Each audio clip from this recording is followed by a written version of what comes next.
Alassane Ouattara menace Mohamed Bazoum, le président nigérien, dans de sales draps.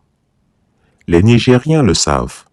Leur président est friand des micros et comme il faut s'y attendre dans ce cas, il est auteur de nombreuses bourdes. C'est bien une de celles-ci qu'il a faite à l'occasion de l'interview exclusive qu'il a accordée à des médias ouest-africains, dont le groupe Immédiat du Sénégal.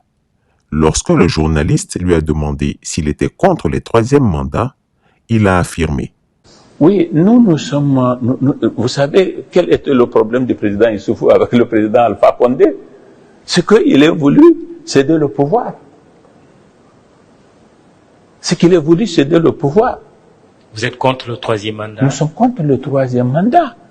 Et nous sommes en train de changer le protocole de la CEDEAO relatif à la démocratie, à la bonne gouvernance et aux élections pour que nous prévoyions des dispositions qui, justement, font des changements constitutionnels pour envisager des mandats supplémentaires indus comme une entreprise de subversion sur les institutions, exactement comme un coup d'État.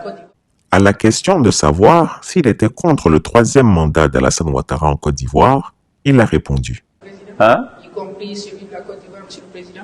Oui, si il venait à l'esprit au président Ouattara de faire un autre mandat, il tombera certainement sous le coup des nouvelles dispositions que nous allons mettre dans le prochain protocole. Et ça vaudra pour moi aussi ou pour quiconque. Mal lui en a pris. Aussitôt relayé par les réseaux sociaux et parvenu aux oreilles de l'octogénaire putschiste, auteur d'un coup d'état civil en Côte d'Ivoire, Alassane Ouattara a piqué une colère digne d'un sorcier.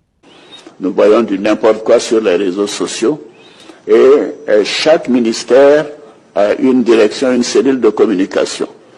Alors chaque fois que je vois cela, je le dis donc au Premier ministre, au ministre de la Communication, à la directrice de la Communication, que je ne peux pas comprendre qu'avec tous les moyens de l'État, 30 ministères, avec une cellule de communication dans chaque ministère, que nous ne puissions pas réagir. Cela montre que ces personnes ne travaillent pas, ou bien qu'elles ne se préoccupent pas. Il m'est arrivé plusieurs fois moi-même, en entendant ou en voyant des choses à la radio ou à la télévision, d'appeler le ministre concerné pour dire: on vient de dire telle chose, je demande une réaction. Il a traité Mohamed Bazoum de tous les noms d'oiseaux de mauvais augure que Chris Yapi n'ose reprendre ici. Il a fini par conclure que le président du Niger était un sale socialiste qui lui couperait les vivres et que le Niger était un pays exsangue et misérable. Il a rajouté qu'il lui suffirait, lui Alassane Ouattara, de financer à coût de quelques milliards les opposants à Mohamed Bazoum pour que ce dernier détale et soit renversé. Furieux, le dictateur des lagunes a traité son homologue d'ex-rebelle qui veut donner des leçons alors qu'il bavarde trop dans un français approximatif et débite des idioties. Mohamed Bazoum en a eu pour sa fête. Or, à bien considérer, n'est-ce pas censé ce qu'il a dit pour une fois? Ô Dieu de lumière, qu'il a eu la bonne inspiration de dire quelque chose d'appréciable. Chris Yapi ne ment pas. Retrouvez Chris Yapi sur son nouveau compte Twitter, ses 2 chaînes YouTube, sa chaîne Dailymotion, Instagram et Mediapart.